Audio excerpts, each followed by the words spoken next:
Hello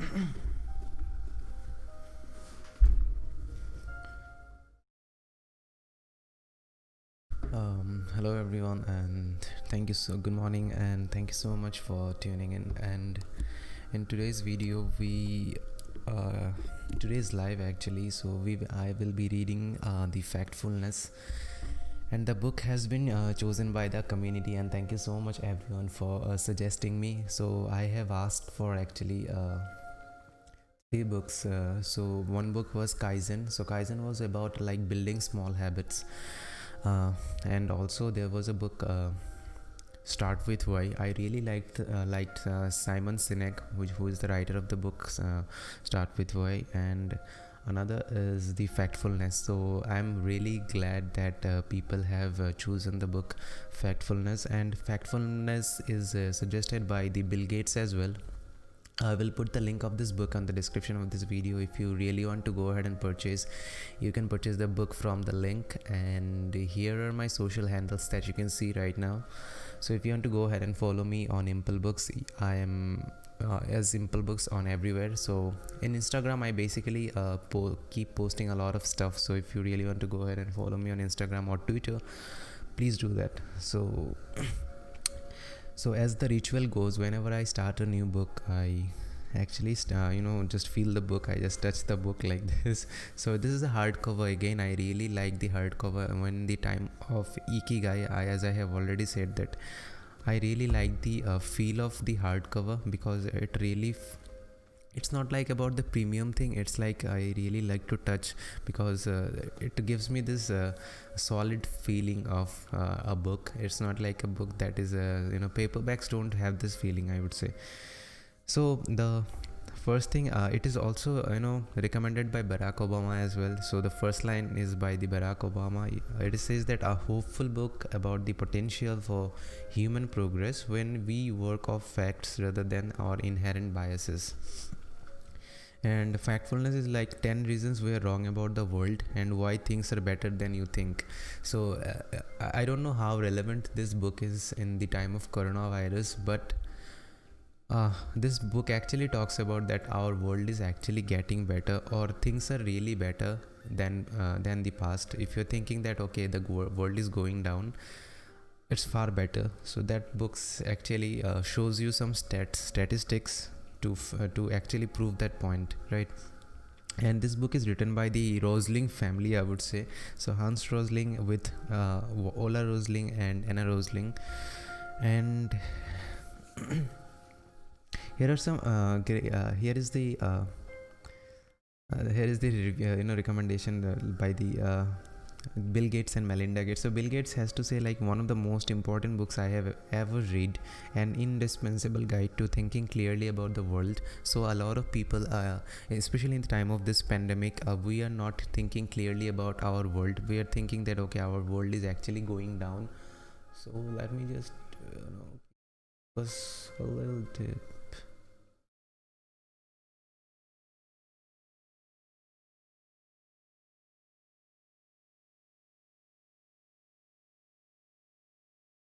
I hope the book is clearly visible. Yeah. So and that is by the Bill Gates, and Melinda Gates has to say this. Hans Rosling tells the story of the secret silent miracle of progress as only he can. But Factfulness does much more than that. It also explains why progress is so often secret and silent, and teaches readers how to see it clearly, right? So this is the thing. And Factfulness, the stress reducing habit of only carrying opinions for which you have strong supporting facts. So we need to rely on facts rather than thinking or assuming ourselves. So this is the book is all about. You need this book actually shows concrete facts that our world is actually getting better, or far better than the other times. So yep.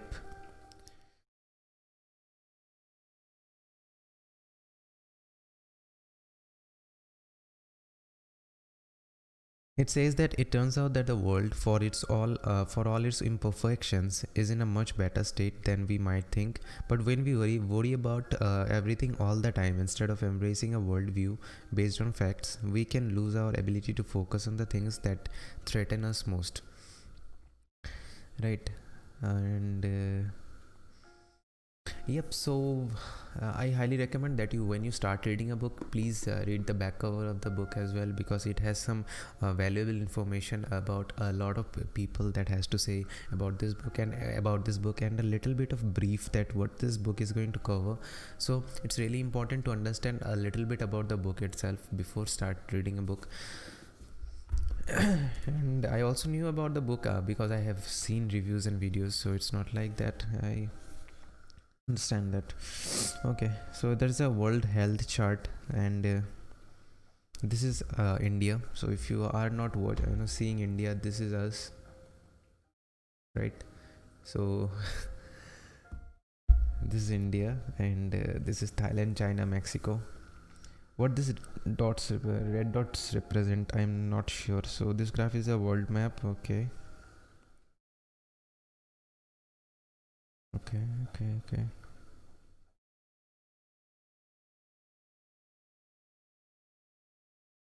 Okay, it actually shows up the similar countries with the similar income with similar income and a population almost. So this is India, Bangladesh, and China, Thailand, Japan, UAE, Saudi Arabia, which is almost kind of similar. They have some similarity. That's the thing.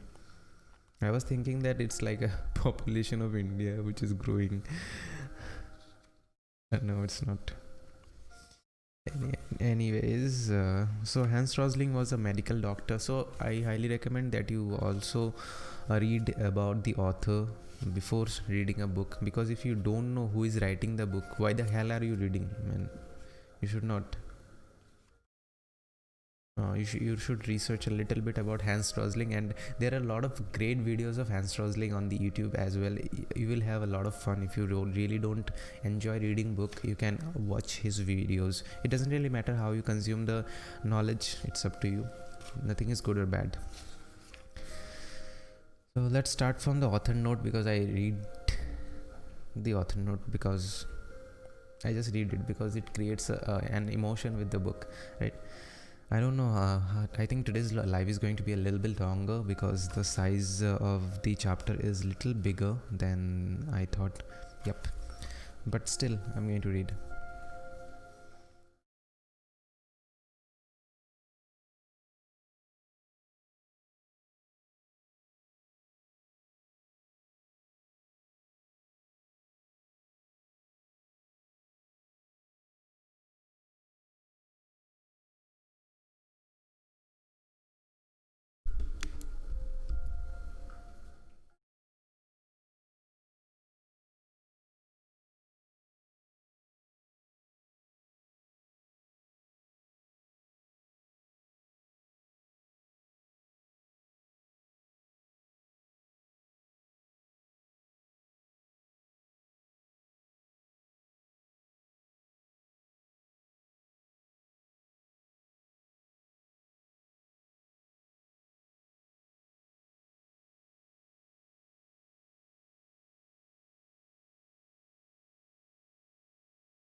So Ola Rosling and Anna Rosling. Ola Rosling is the son of Hans Rosling, the author of the book, and the Hans Rosling.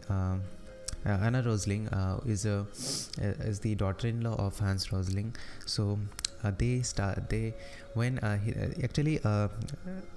front face is the Hans Rosling. So he used to give all the TED talks and everything. So he was a medical, he was in the connected with some with he has experience as a doctor and also worked as a researcher and lecturer in global health. So and Anna and Ola help him with the data analysis and visual explanations, data stories, and presentation. Right. So they were really in help in this, and when he started reading this book is like people are really fed up with the world. So he used to see this in constant discussion. Right. So he thought that okay, beyond this anger there is something else as well about this world that needs to be discussed or needs to be out there to the people, so people can really access this easily. So that is the book is all about. That's why actually Hans Rosling started this book called the Factfulness, because in this book, as I know as per the reviews, that this book actually contains all the facts only. There is nothing other than facts, so you won't be finding anything that is author is just saying out of the blue. All of the things that is on this book is pure fact, and world is getting better, so just know that. So yeah, let's start the introduction here.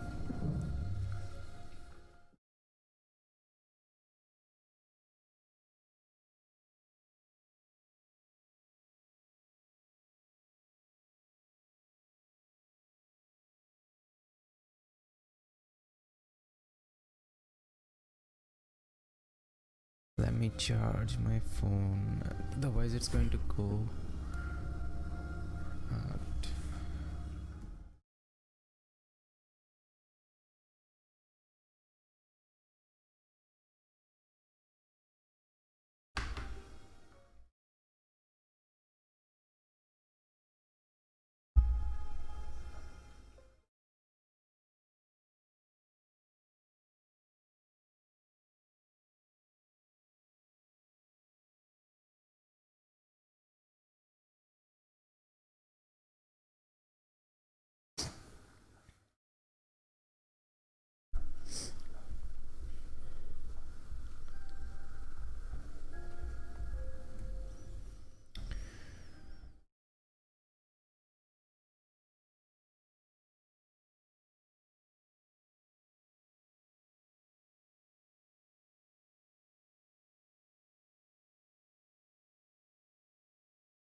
So here is a very interesting story about the Hans Rosling, and I highly recommend that you watch his videos on YouTube, and that is really interesting. So yeah, when he was a doctor, so he actually in childhood wanted to be a uh, juggler, because he used to go to a circus, and he really like circus. So when he used to go to the circus with his parents, and he used to see all the jugglers, so he wanted to become one of them as well. So but his parents wanted more from him, so they actually sent him to the medical school, and he was studying there. And also, but he was fascinated with one thing, is like how circus artists put the sword through their through their neck, right? So it's like this. So they actually he wanted to be someone who can swallow a sword, right? So so after one day in his medical school, doctor shows him the x-ray of the sword sweller, that how this sword actually goes into through our mouth. So the moment he see this, his inspiration actually came back again, and he saw one thing, that he could put his fingers on his mouth for a and without any problem, a lot of deep he can go, comparing to his friends. And so he thought that, okay, I have this skill right now, I should do it. So he went to his home, and he took a fishing rod and tried to put it inside his through his throat, but he could not. But he could not. So he just fed up with that and leave his dream. So after 3 years, when his study was complete and he was a doctor, there was a patient came to him with constant cough. So, and he found out that that is the same patient, his x-ray that has been shown on the page. So that is the same guy who actually used to put this sword through his throat, right? So that is the same guy. So he asked that, he says that, okay, I wanted to be sword, I wanted to swallow the sword as well, so but I could not. So the patient said that, man, don't you know that our throat is straight line, so you can put only straight things there. That's when he realized that, okay, he need to resume his practice. Then he tried to put the soup handle through his throat, and he was able to do that. So but after that, he ordered a sword, and he successfully did it. So in every talk, after the talk, he actually, what he does is, he tells his audience to go silent, and he put the sword through his throat, and audience goes crazy. So this is a very interesting story. I just wanted to share this because I have just that was interesting, right? Okay.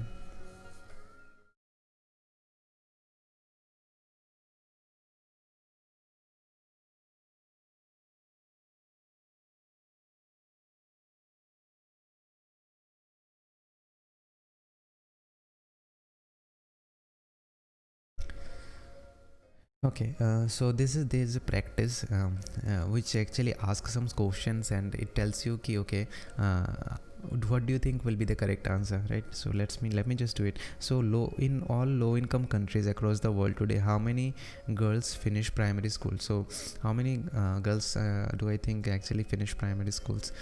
20, 40 in low income countries, that may be 40%, I'm not sure.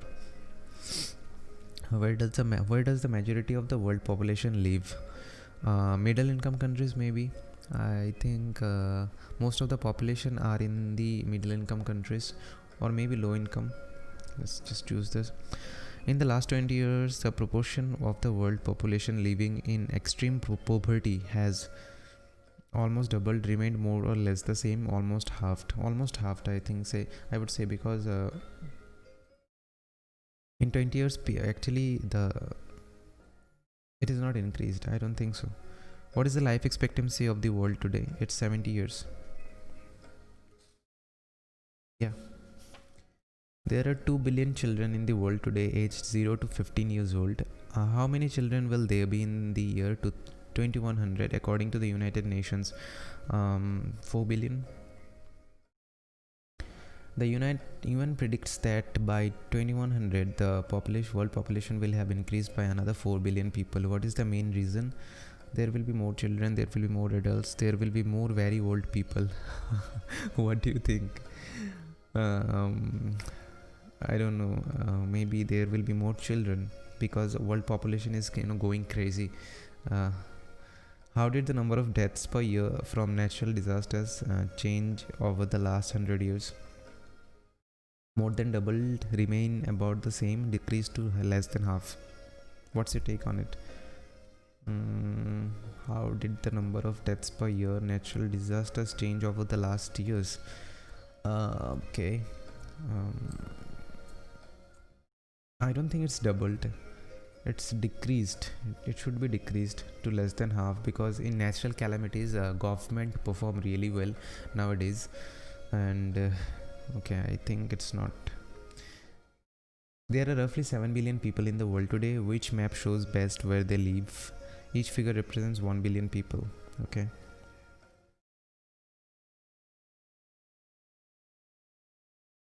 I think this is the last one, which is basically goes towards some China or China and Thailand around. I don't know. Maybe I'm going to choose the C here. How many of the world's 1-year-old children today have been vaccinated against some diseases? I think it's 80%. I would say 80%. Because in India, India is tackled polio very well as well. I would say it took some time. It took a huge amount of time, but we did it. Worldwide, 30-year-old men have spent 10 years in school on average. How many years have women of the same age spent in school? Okay.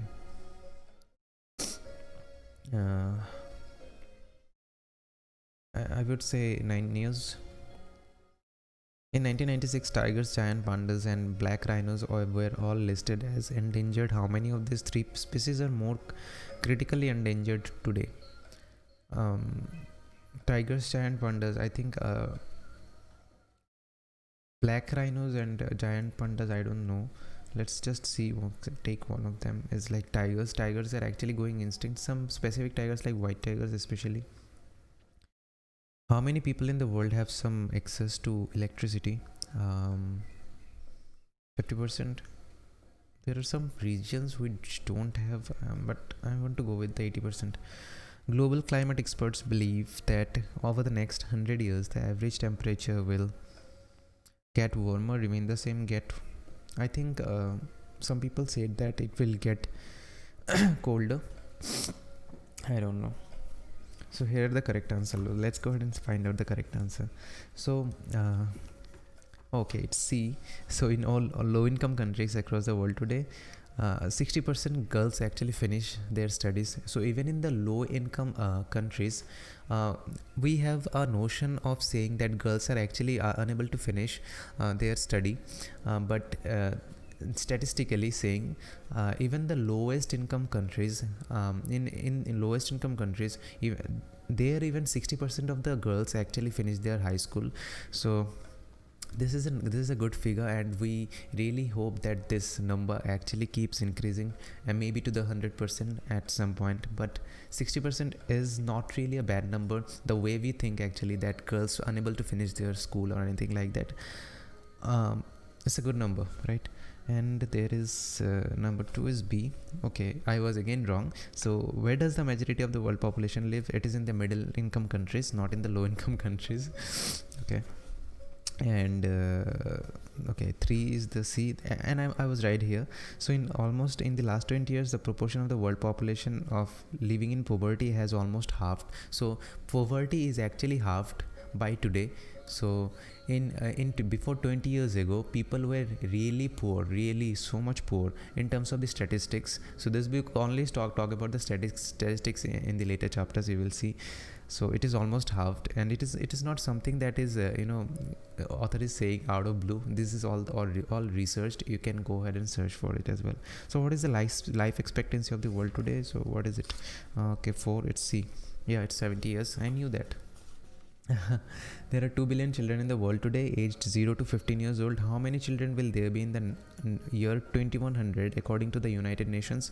So I have chosen the 4 billion. Let's see how many. So it's C, 2 billion. Okay, so there will be 2 billion children, right? The UN predicts that by 2100 world population will have increased by another 4 billion people. What is the main reason? Okay, what is the main reason? B. So I was wrong again.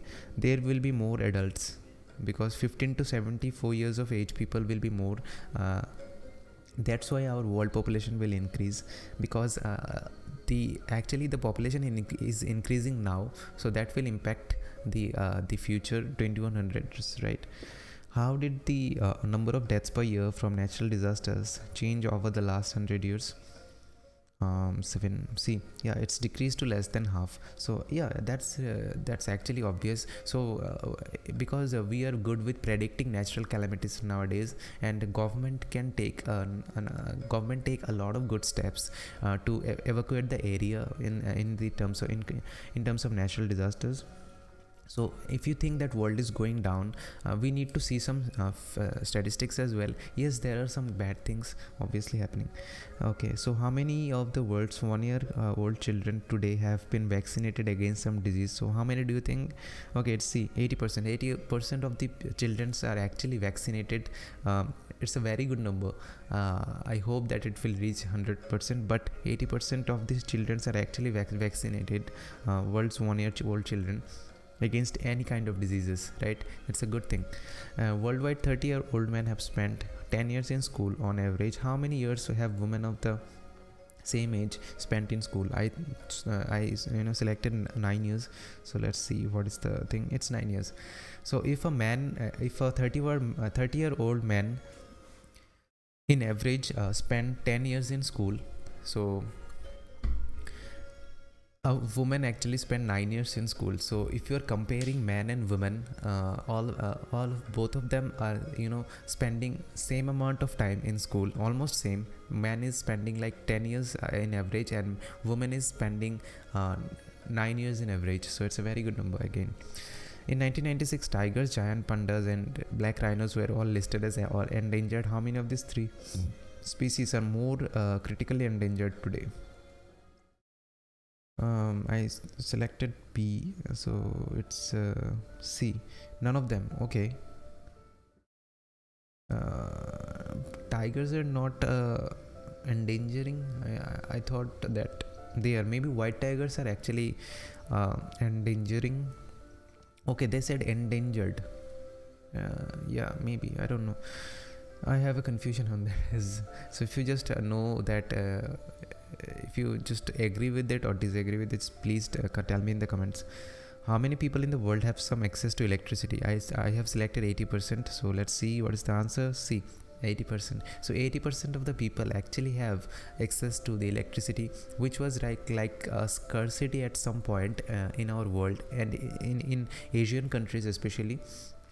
But in average, 80% of the world population has access to the electricity. Yes, 20% don't have this electricity as right now, but it's still there. Global climate experts believe that over the next 100 years, the average temperatures will, I have selected get colder, but no, it will be warmer, right? So score 1 for each correct answer, and write your total score on your piece of paper. So I'm going to write my answer number. So I was right here. So 2 I got. I was not right here. I was not right even here as well. So it's 3. I was right here, and 3. And in the case of 8 was A. So I was not right. So 3 here. I have selected the 9 of C. 4 and 5, and here no, 6. Okay, so my score is 6. So I have I got a 6 out of 13, almost 48 point something percent. Okay, that's the thing. And what I will do with the score? How many have you scored? So yeah.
So what he has to say about the score that I get is like, uh, I should not feel bad about the score. So he said that okay, he is not going to bash all the statistics on the head throughout this book. He is going to give some ideas that how the world actually works. So we can actually understand that okay, this number can be that. So we have an understanding about this. So instead of just bashing all the statistics and numbers in our head, so he will actually tell us that how the actually world works. So we have a good understanding about the world, right? So that is the thing that has been written here. And the author says that he is very happy that the world population and the poverty is actually halved. So if you're thinking that people are really getting poor, no, they are not. If you compare it to with the statistics, there are obviously poor people out there in this world, and they need, and there are a lot of improvement for and need. But this book is not telling you that how many poor are there. It's like it's simply telling you the fact that the poverty level is actually halved if you compare it before 20 years ago. So if you are living 20 years ago, the people were really so much poor, and the lifestyle were not that much improved with compared to today's time. Because I have also seen this, I would say. So I was actually right in this question. My answer was right in that case. So I have seen people that simply take a mobile phone, a smartphone, even who work for daily wages. They have access to the smartphone as well. So they can yes, there are sometimes they don't they don't have much savings or anything like that, but they can eat some. But if they have the work, right, so they have something that where people 20 years ago couldn't even imagine that someday in 20-30 years ago, people like them sometimes they didn't even eat for 3 4 7 days like this. But in today's world that really happens relatively smaller than that, I would say. Relatively less if we compare to the 20 years ago. So yeah, right.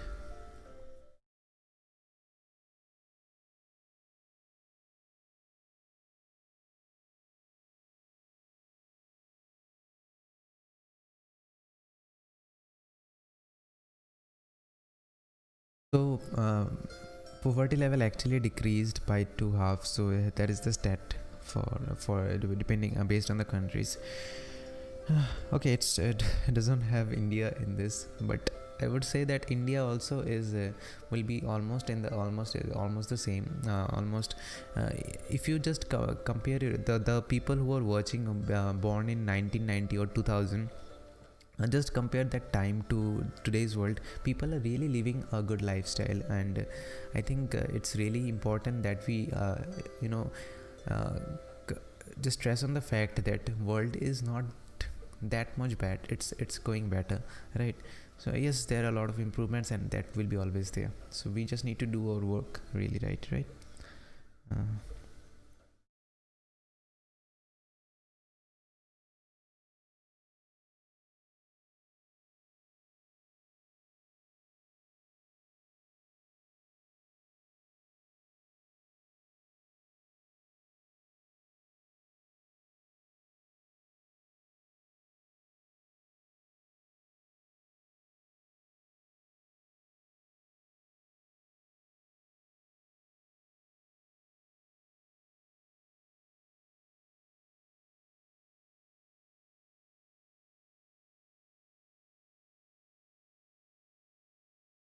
so almost 80% of the people, or 80% of the children, actually get vaccination. So they have basic medical they have basic medical aid available to them, but only 13% of the people actually get this get these questions correct, right? So their answer were not right, and people actually, a lot of people actually think that we don't have any access to this, but we are in a much better shape compared to the last 20 years.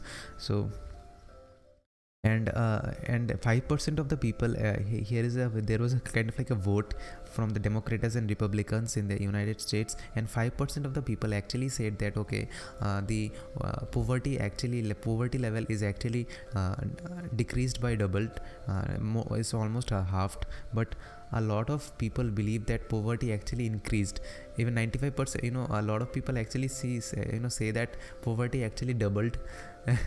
So it's not like that poverty actually gets halved if you compare to the 20 years ago.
So here is a nice thing about this. All these questions were asked to people who really have great interest on the world, even some people in the health and research as well, and some political decisions makers as well. And most of the people actually scored really bad, even compared to the general public. So the author has to say that I'm quoting it: everyone seems to get the world devastatingly wrong. So a lot of people, we are thinking a lot of wrong things about our world, because we don't have the correct knowledge. He's not saying that we are stupid, I am stupid. It's not like that. He thinks that we seem to get the world devastatingly wrong. Just we think that okay, the world is actually wrong, something is wrong with it, and it is going to destroy, or it is going down with compared to the other times. Other times were far better. But this is the statistics, man, right?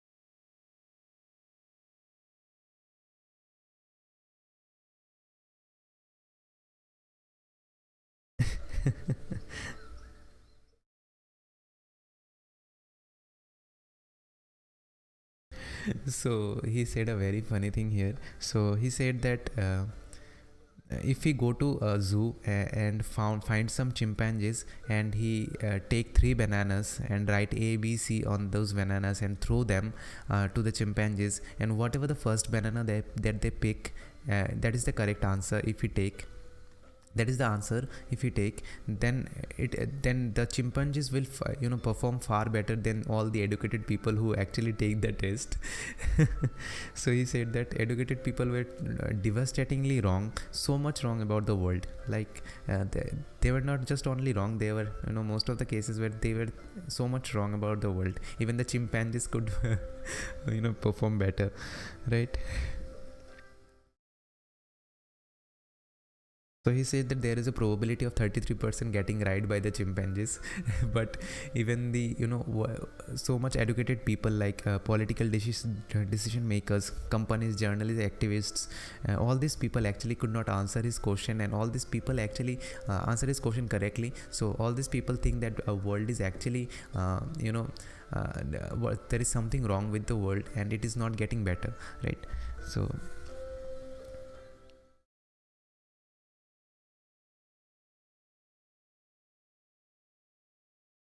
So every group of people he asked actually thinks that the world is actually more frightening and more violent and more hopeless. So in short, more dramatic than it really is. So a lot of people, a group of people that he has asked that, what do you think about this world? These are the questions, please answer. So when he tallied this question, answers, he saw that a lot of people actually thinks that the world is violent, frightening and more hopeless. There is no hope in this world. People might be saying this in today's time as well. So that's the thing. So with chimpanzees, where actually there is a probability that chimpanzees, if chimpanzees pick bananas in random, there will be 33% correct answers. So how do we beat the chimpanzees here? So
here is a great thing. He asked this question to all of the people who is doing something for this world, is that he's saying that when we use GPS in our car, we totally rely on that GPS to reach somewhere. So if you so imagine that GPS don't have the correct data, so it is taking you to a wrong path. You will end up in somewhere totally different, and it is really important that the GPS has the correct data to take you to your destination, right?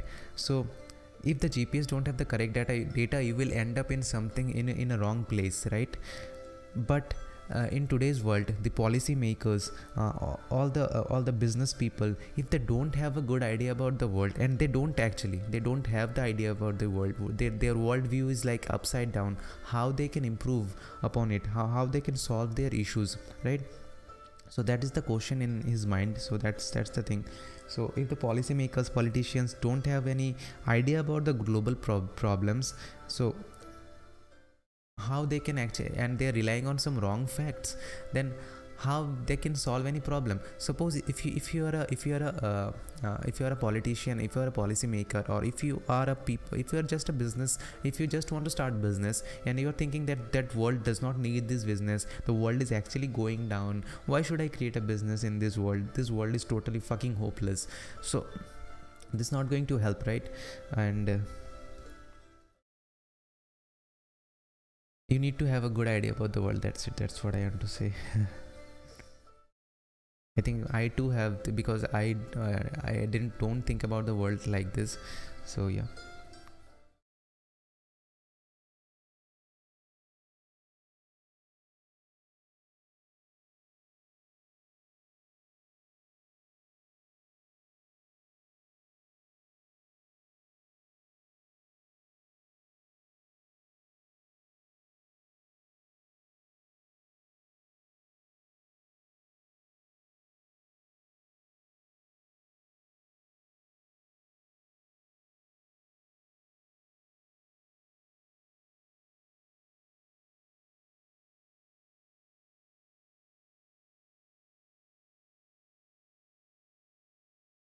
So then what was there is like he realized that, suddenly why we actually scored so bad.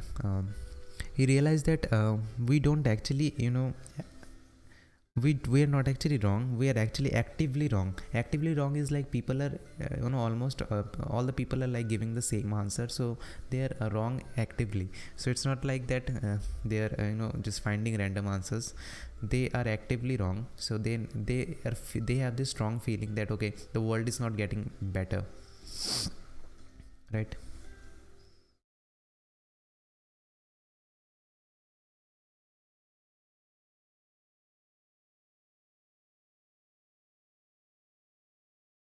So actually, people had a worldview dated to the time when their teachers had left schools. So the books, all the books, and everything that we have is the totally old view when our teacher actually left the school. So we read all these kind of things. We think that okay, that is the world, and that was the world that there, and that is the world that we currently live in now. So we totally have a upside down view of the world, of this world. So we don't have much understanding or data to say that whether the world is actually getting better or not, right? That is called the ignorance, right?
So he actually researched about this, that world is getting better, and he found data that okay, it is getting better. And says, and he, all this visualization and data, he went out there and gave a lot of talks like TED talks in a lot of countries, but really what really happens is that after reading, after listening to his talks also, people still had this negative worldview that okay, what people used to do is like people used to get inspired. Okay, wow, that is okay, the world is improving, that is the statistics. Okay, then the world population is like this, and our poverty is actually getting halved. But still after that, they used to get back to the previous negative view of the world again. They are still talking about that okay, poverty is not going anywhere, the world is actually hopeless. So all these things are still going on. So, and then that was the time the author actually almost gave up. Okay, that I'm done, people are not going to understand this, right?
So he once he thought that, okay, why people think that the world is world is getting, world is not getting better, is it media? So he thought that, but he also think that, okay, that can not be only reason. Yes, media is a reason, but that can be the only villain. There should be a bigger villain than that. So in 2015, in World Economic Forum, so there were like all the politicians and activists, and there was like Melinda Gates and Bill Gates, everyone was like there. And he was there to present his slides to them, that the world is actually getting better. Now imagine that all these great people who has been talking for 6 days about the world, that how can be improved, what can be improved, and what are the things that is happening to the world. They have so much knowledge about the world, right? And think about this moment where the author has to show his slides that world is actually getting better. But he had to ask 3 questions before that about the vaccination, the world population, and the poverty level, right? So if a lot of people actually correctly answer his question, there is no point of his slides, because all these people actually believe that world is getting better. But still he asked his questions, and he saw that most of the people actually performed far worse than the chimpanzees. all these so much highly professional people, like so there was the time that he actually shows that this is the thing, that how our world can be better place as well. So yeah, I was just imagining his keeping myself in his shoes. It's amazing, man.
So he said that how we think actually about the world. There is war, violence, natural disaster, man-made disaster, corruption.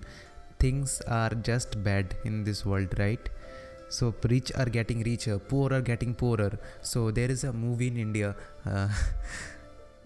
by the Rajnikant, which is the Shiva. I don't know, I forgot the whole name. What is the name? Okay, there was some movie, but that also talk about this thing. But the thing about it is like this: people actually see this world in a totally different view. But actually, a lot of people live in the middle of the income or the happiness, I would say. So they were actually live in the middle of the income scale. So if you're thinking that a lot of people don't have money, they are actually living in the middle income scale. Maximum people, right? Not all the people, maximum people, right? Because children are going to the school, girls are going to the school, children are also getting vaccinated, right?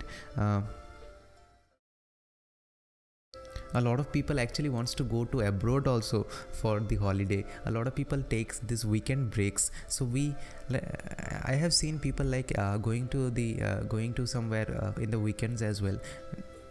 Think about it. If you don't have a good amount of money, why are you living a life like this? So you're not going there as a refugee, you are going there to just have fun, right? Just to have fun. So the world is not actually getting, there is nothing wrong in this world. It is actually improving, if you compare it with and just see it with the statistics, right? The progress is really nice. Okay, we actually over dramatic, we see the over dramatic view of our world. That's the thing that author has to say, and that is the thing, right?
So here is the arrows.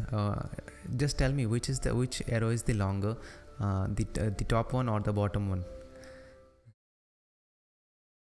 So a lot of people may answer that is the bottom arrow is the actually, the longer one, but I would say that actually both of these arrows are in the same length. So, but this is just an optical illusion. So the author says that he initially he says that there is, if you think that we are thinking the world is bad, going wrong, something is wrong in this world, if you think that it is because of the media propaganda, fake news or wrong facts, yes, they may contribute a little, but this is not the whole picture actually. So he says that that is the illusion. We actually think that our world is actually, we feel that our world is actually getting wrong, something is wrong with our world, because we have this illusion, global illusion, I would say. So he used the term here, so global illusion. So he is going to talk about that, how this global illusion work here. So I'm just going to mark it here, global illusion, right? So we think the world is getting actually, something is wrong with the world because our brain works in a certain way. So how this illusion works, so let me just read. It's getting interested, I'm getting so much interested in this book.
So that is the same thing that has been that we read in the book Atomic Habits as well.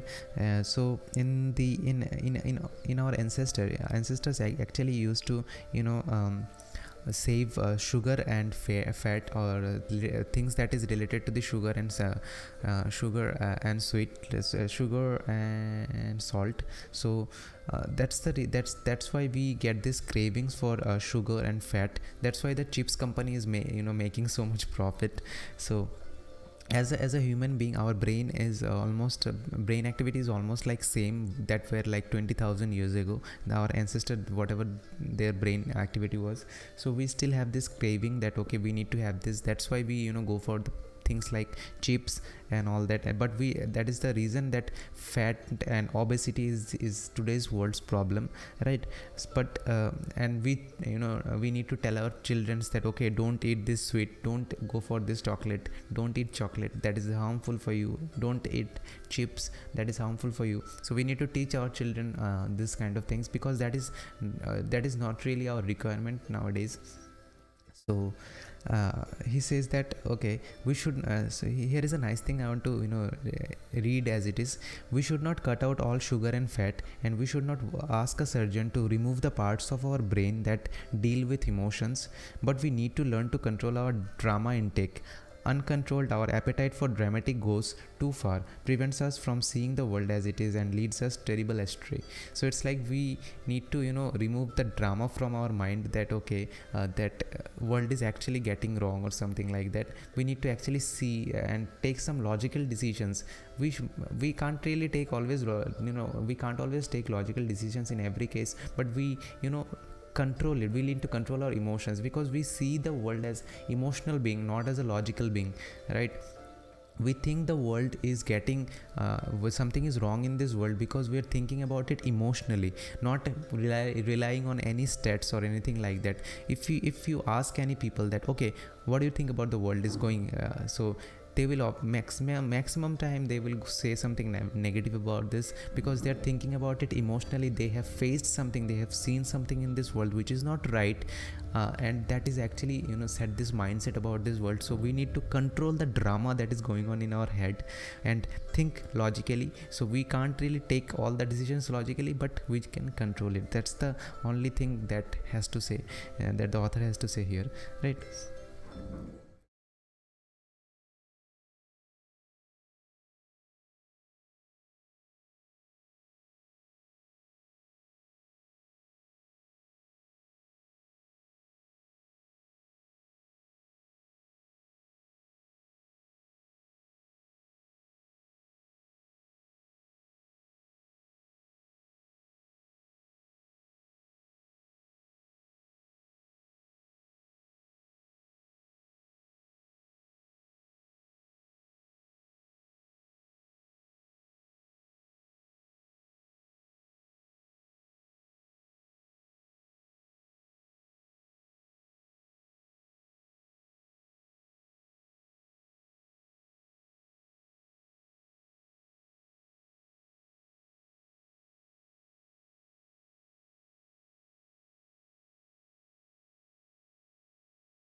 So he says that if we want to really feeling humble, if we really feeling humble, curious and ready to be amazed, then we should keep reading the book, because that was the introduction. And he said that he swallowed the sword just to prove that point to the audience, that okay, your intuitions can be incorrect as well.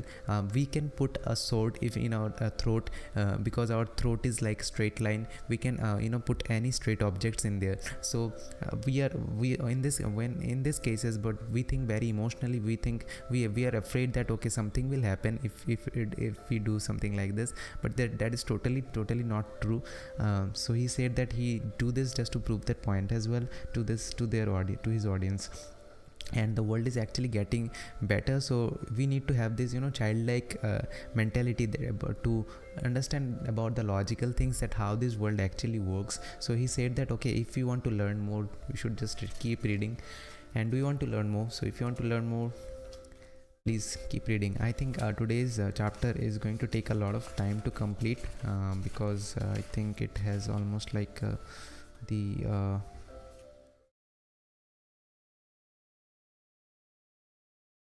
47 pages or 46 pages maybe. Yep. So yeah, so let's go ahead and read the chapter 1.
He was talking about with his students, he was talking about child mortality rate.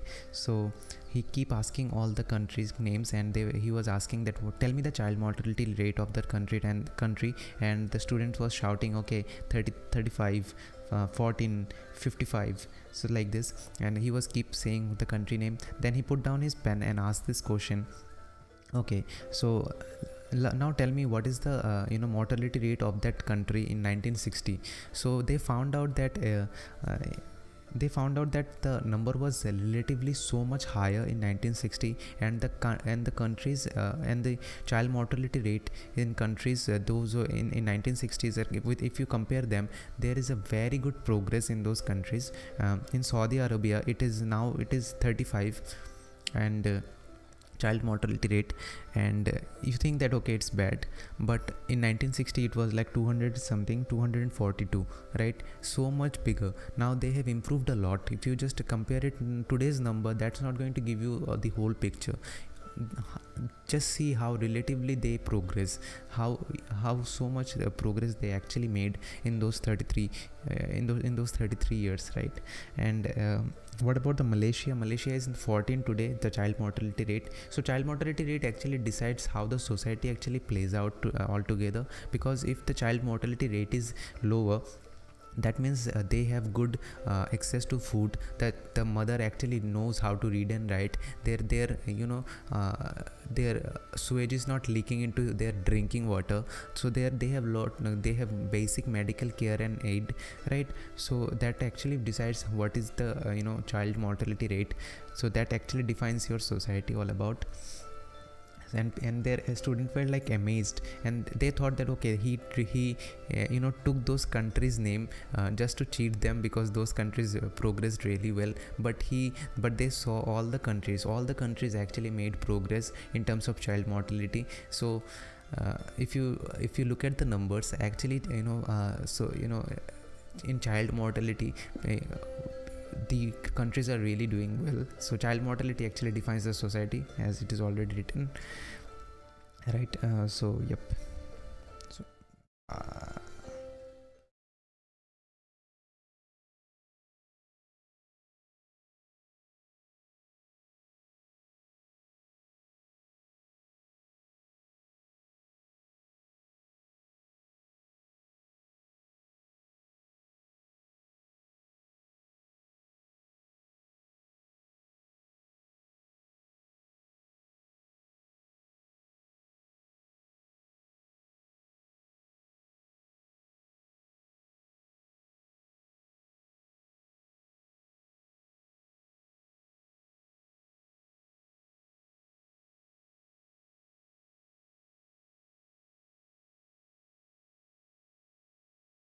So here is a here is a misconception of people, that people think that the world is divided into poor and rich. A lot of people are there who is poor, and a lot of people are there who is rich. It actually creates this global proportions in people's minds, the author has to say, because it's true for me as well, because we think that the world is actually divided into the richer people who actually controls the world, and some people who is poor like us. That's what we think about the world actually.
So in Western people sometimes think that okay, the rest of the people can't live like them.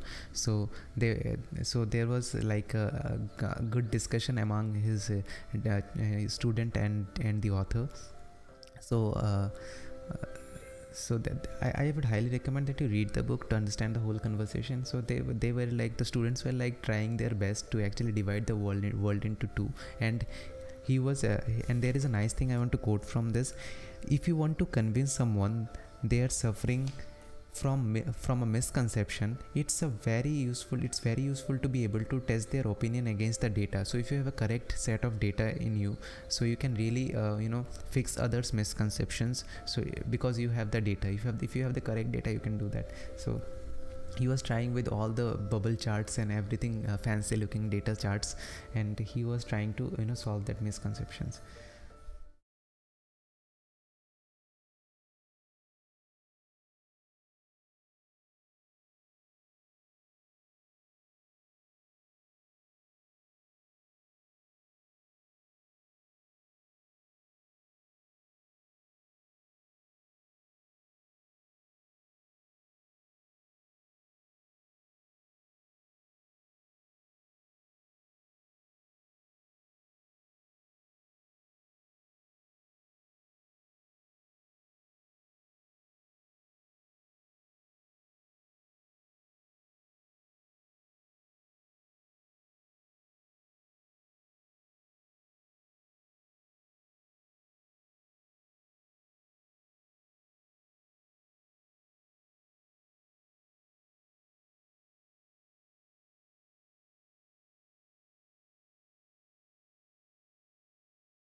So when his child, his students were like trying to divide the world by two, he said that okay, let's just see the child mortality rate, and let's see how these countries do. So they divided like developing and developed countries. So developing countries like India and China, all these things, and developed countries like US. And so those were like small families. They had some small families, and in the developing countries they were like big families and a lot of child. Women used to have a lot of child. In India also, people women have a lot of child, and in developed countries it's a much lower. So that's the two charts that they have created. So babies per woman, that is the babies per woman, and there is a child surviving rate. So the bigger the circle is, the child surviving rate is very low in terms of that. So mortality rate is like this. Okay.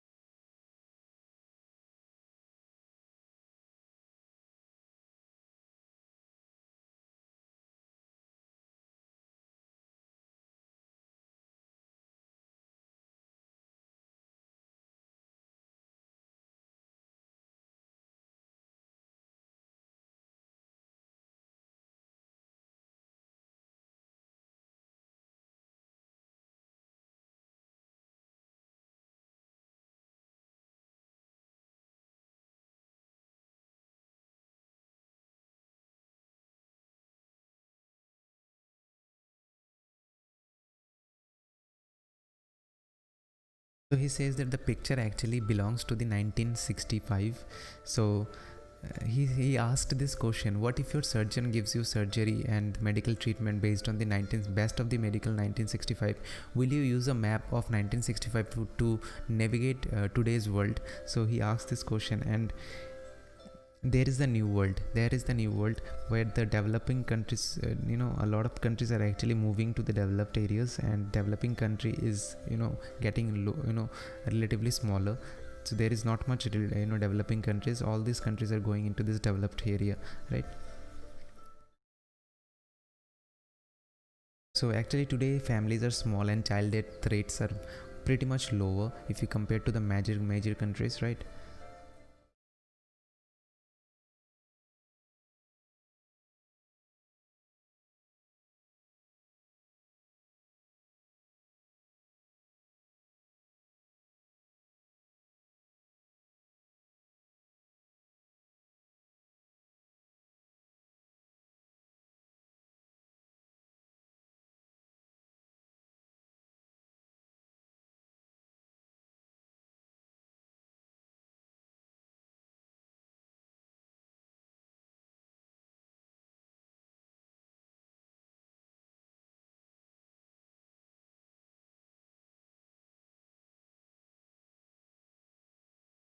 So as you can see that most of the countries now in the middle, and in the developing and developed state, right? So all of the people and countries are really doing well compared to the 1960s or 65s. The world is getting better if you just see the progress, right?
So today 75% of the people actually lives in the middle income countries. So they are neither poor nor rich, so it's there in the middle, right? So if you're thinking it's something is going wrong or bad, it's not. Okay.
So as the same question comes again, that how many girls do you think that finish primary school? And it is in average, so it's like 60% of the girls actually finish the primary school here. So the author says that uh, actually 7% only correctly answered this question. A lot of people think that girls don't have enough of the a good access to the school or anything like that, but they were wrong. And he also said that in Afghanistan or South Sudan there are like fewer than 20% of the people, girls actually finish their school, but only 2% of the world's girls actually live in such countries. So if you're thinking that let's talk about the countries like Afghanistan, South Sudan, what do you think? Girls there can't really finish their school. Yes, less than 20% girls finish their school there, but only less than 2% of the girls actually live there. So people, they are moving from this that developing to developed countries, very slowly, but gradually they are moving. So I think that if you are just thinking about the bigger picture, the things are not getting wrong or anything like that. It's doing better. It's doing far better, right? So yeah. Yes.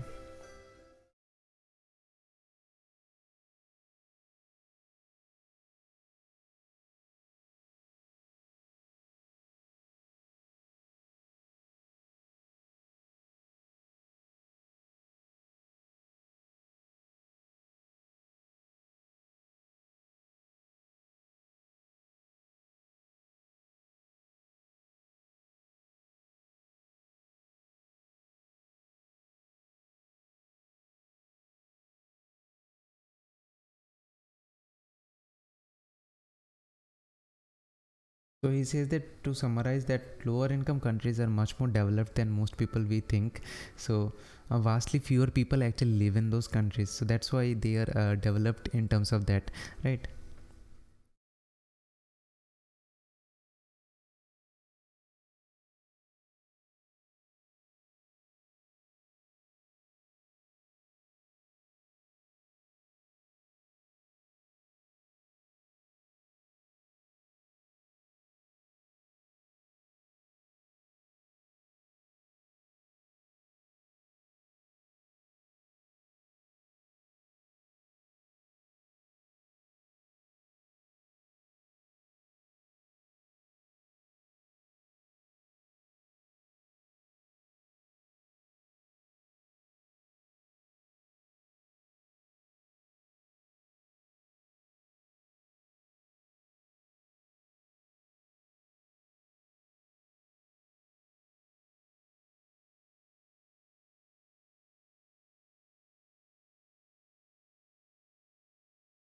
So a lot of people actually the same question.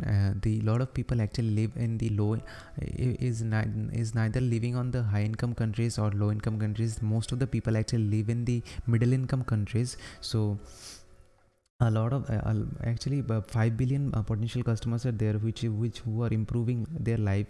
They want to consume shampoo, motorcycle, menstrual pads, smartphones. They want to consume all those kind of things, which is food, shelter. It is going far beyond this food shelter thing. So the world is actually getting better if you just think about it like this way. And yeah.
So all of these sections are divided into like 1 billion people, and that is the financial level of them. So most of the people are actually living in this middle box that you see. So middle income countries are people have living a lot. So it's three people are living in the $2 to $6, and the $6 to $32 are living on this level 3, right? So it's like a daily income, daily wage. So like this, yeah.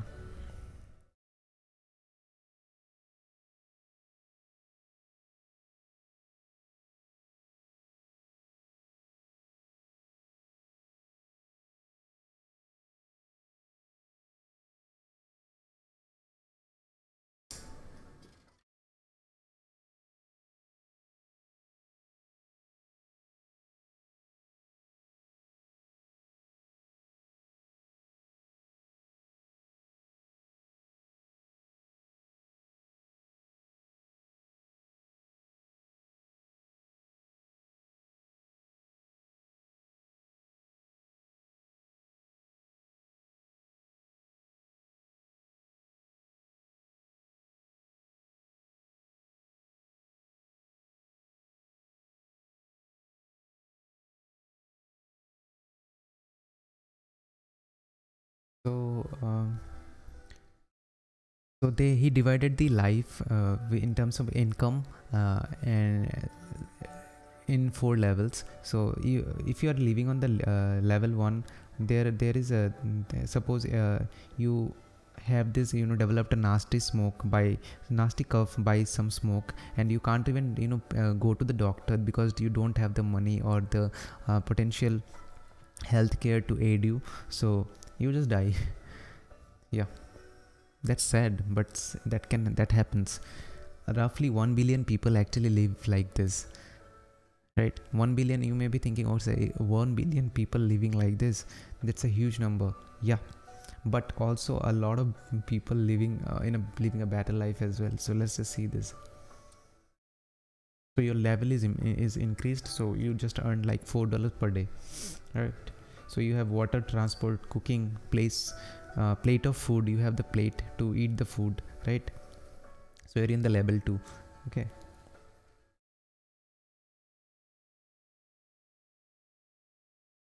you can buy food like eggs, chicken, with this money. You have the gas stove for it, so your children can go to go to the school also.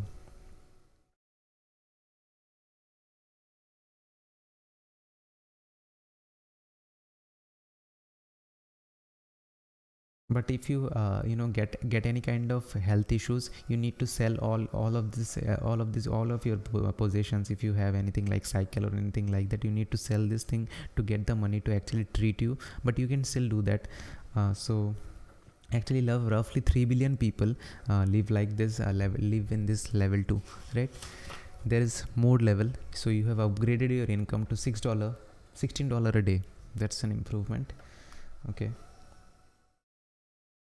so now you have the water, transport, cooking, plate of food. Again, you have the same amenities that they actually used to have, right?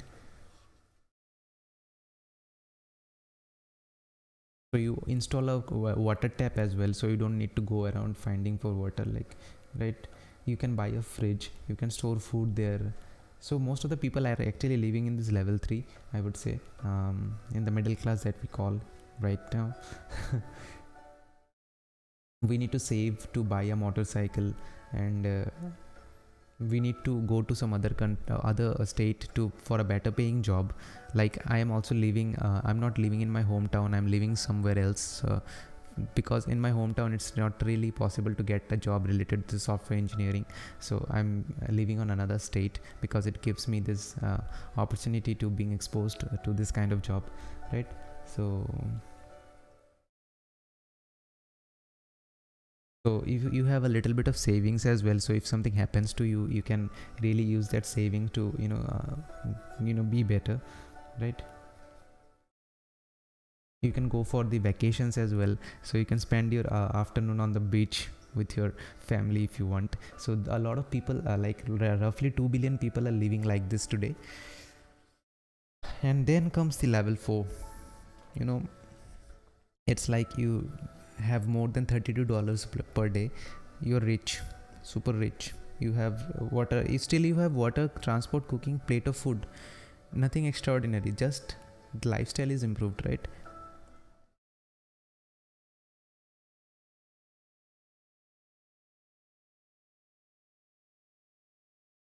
So you have lots of good education. You can go for a vacation on through airplane, and you can have, in indoor you can have hot and cold water.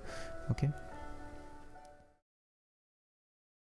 So you really understand. That's the thing.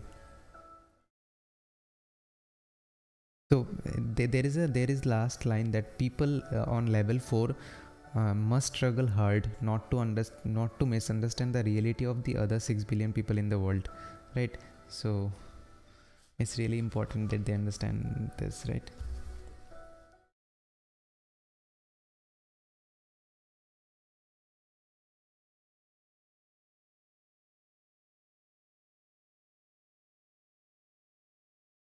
So human history actually started on the level 4. When human actually born, there were nothing like the food or shelter or plate to eat your food. No money were like in existence, right? So most children didn't used to survive. You may have heard your mother saying that a lot of people used to die in their time. Your If you ask your grandparents, they will say that okay, a lot of people used to die in their time, maybe their children also died. So that was a really common thing previously, but it does not really happen that much often in today's world, because world is getting better.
So here is the thing, journalists, movies, all these things shows that people are really getting poor and poor, and rich people are getting richer, and the world is really, we are fighting against evil people who has a lot of money and abundance. They are evil in this world of society. So we think that we divide the world in terms of we and them.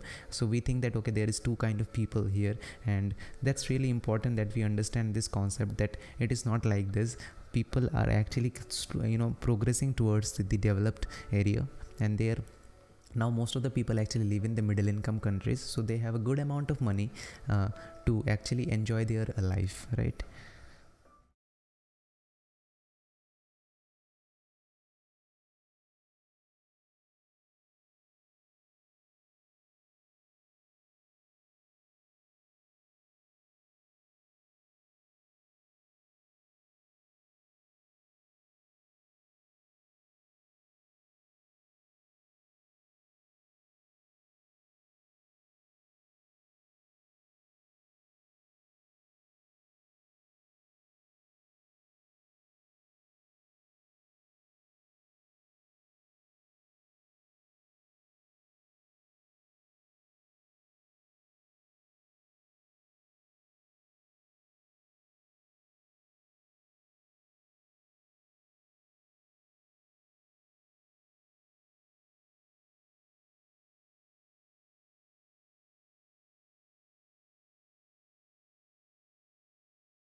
So if we take two datas and try two average datas and try to compare them, we may get some misleading information as well. So that is the average math score of man and woman through 1960 to 2000, and that is the average income of US and Mexico throughout the 1960 and 2000. You may be seeing that okay, US is doing great, and men are really good with compared to the women in terms of math, when it comes to math. But it's not the case. If you take the notch to the vertical level, you will see that almost all of these things actually overlap each other. So we need to check the whole scenario, that how we are seeing the graph as well, right? So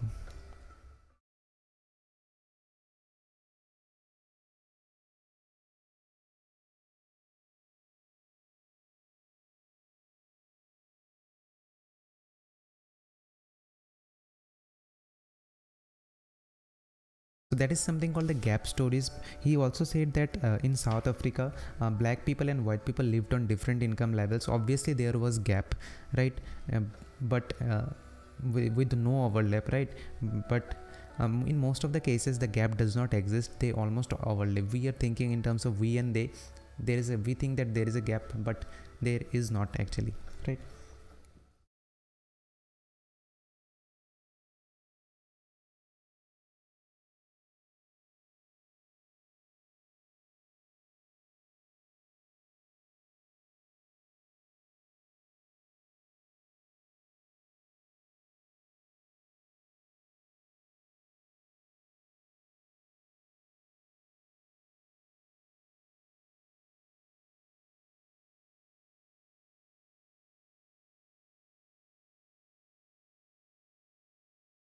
So here is a nice analogy that he has given. So if we asked in terms of global terms that okay, what do you think women stands on nowadays? Can female go to the school and complete their studies? The negative things only comes in our mind. We will be giving example to the South Sudan, where only less than 20% of female actually can finish their high school, right?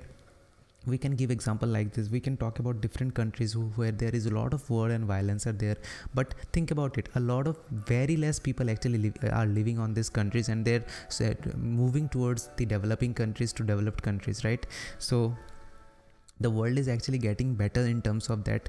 But here is the thing, we need to understand that what we are seeing, right?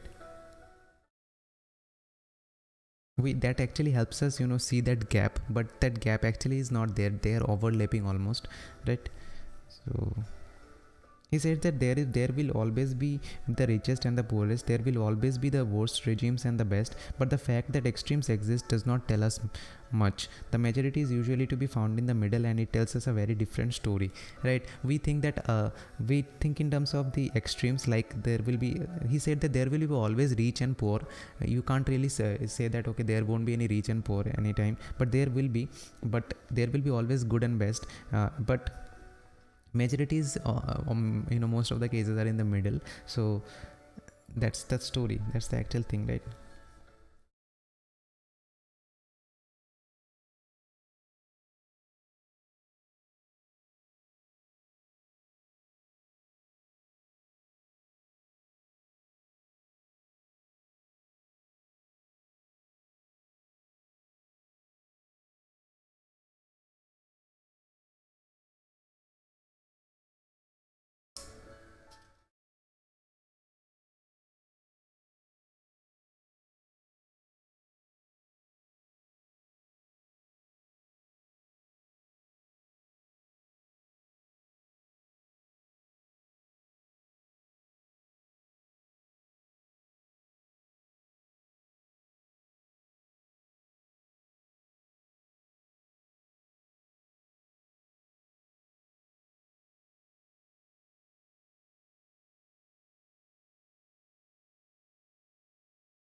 So poverty, we think of poverty in terms of the relative poverty nowadays, because think about it, sometime I myself call me poor. I am using a high-end laptop, I am using a phone that I am using a good smartphone, I have a microphone installed here, I have this cool setup, I have my own apartment. But the thing is that we call ourselves poor in terms of the relative poor. So we are not exactly the poor in terms of the global scale, but we are relatively poor, right?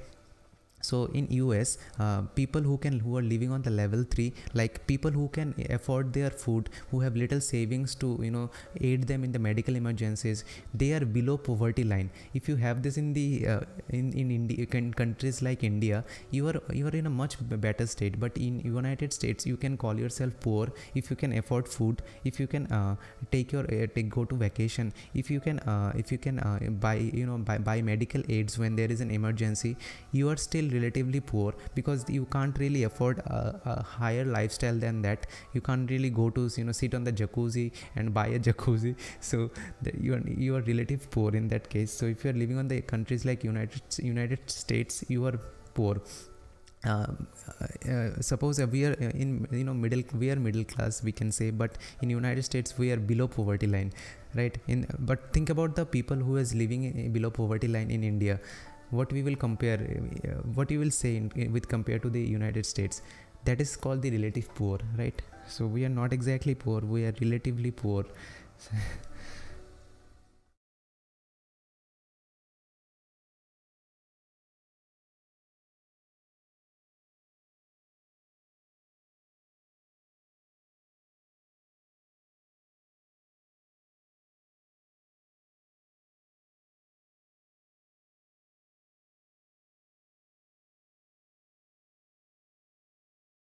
So here is a very nice analogy that has been given to again.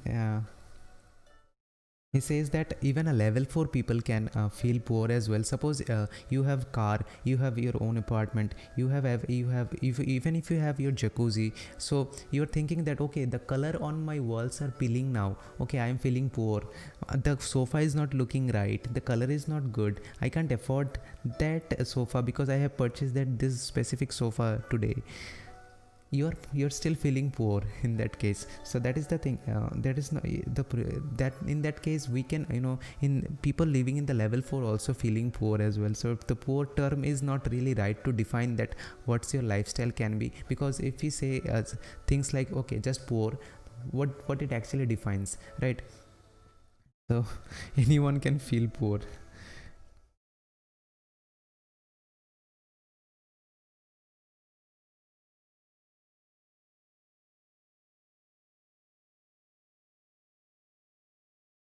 So there is a thing, anyone, here is a good analogy again as well.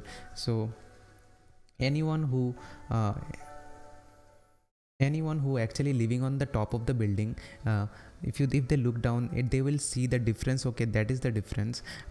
So people who are living in the level 4, who can afford a lot of good privileges in their life, may feel that okay, the world is divided into like two, there are poor people and there is me. So that is how you can think. So but the world is totally different, it's not like that.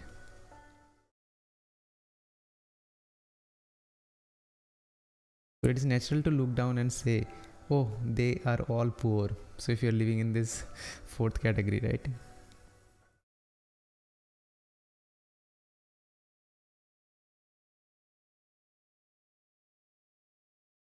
So again, here is a nice line. It is natural to miss the distinctions between the people with cars, the people with motorbikes and bicycles, the people with sandals and the people with no shoes at all, right?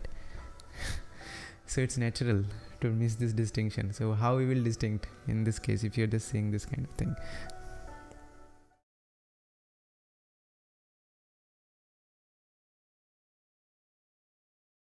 He says that because see in what really happens to the book is we can't really as a human being can't experience everything because we have different priorities in our life. So if you read books, you will see a different picture of life because the author has been traveled a lot to different countries, meet with different people, and so in a very short period of time you can understand all of this just by reading this book for a few minutes. So here he thing I saw that he said that he talked with all the people of level 1, level 2, level 3 income, and he said that level 1 people actually very much knew that how to live a better life, right? It's not like that you need to earn a lot of income to actually know how to live a better life. He saw that level 1 people also know that how to live a better life, right?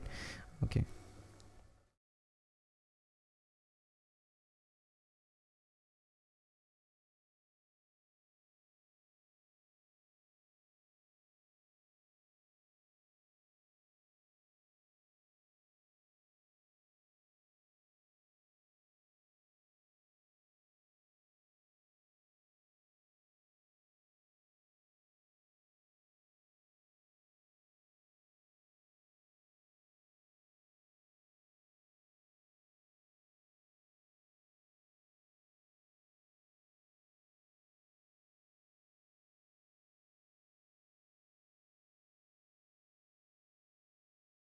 So that is the gap that we see, that okay, people are relatively living very badly, relatively they have lots, very bad income or anything like that, but most of the people are living in these middle area. So we think there is a gap, but think about this gap, a lot of people actually are living here. That's the gap. That's not really actually a gap, we are actually all together, right? So yep. So here is the thing, if you could check the spread, you would probably find they overlap. There is no gap at all. Beware of comparisons of average. So this is the really nice thing. So we need to really beware of the before comparing the average, right? So that he's poor, they're poor, they're rich. We should not compare like this, right? So And also beware of comparisons of extremes. We should not think that okay, rich are getting richer, poor are getting poorer. It's not like that. So all groups are actually, maximum groups are living in the middle. So it is backed with the data, right?